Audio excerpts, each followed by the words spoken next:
इचलकरंजीत IPL cricket सामन्यावर सुरू असलेल्या ऑनलाईन बेटिंग प्रकरणाची व्याप्ती आता वाढली आहे। पोलिसांनी या प्रकरणी नगरसेवक नितेश पवार याच्यासह आणखी दोघांना अटक केल्यानं एकच खळबळ उडाली आहे। बेटिंग प्रकरणी अटक झालेल्यांची संख्या आता 9 झाली असून आणखी काही बडी धेंड पोलिसांच्या गळाला लागण्याची शक्यता आहे। परिणामी सट्टेबाजांचं धाबं दणाणलंय। इचलकरंजी शहरात क्रिकेट सामन्यावर बेटिंग सुरू असल्याची माहिती अप्पर पोलीस अधीक्षकांच्या पथकाला मिळाली होती।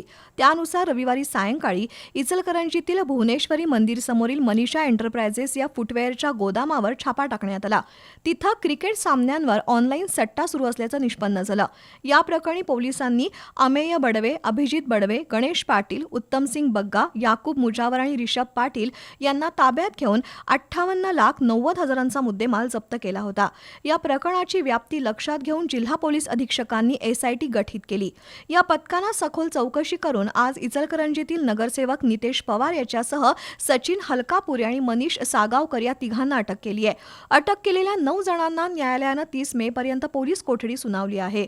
दरम्यान क्रिकेट बेटिंग प्रकरणी आणखी काही बडी धेंड पोलिसांच्या रडारवर आहेत, त्यामुळे सट्टेबाजांचं धाबं दणाणलं आहे।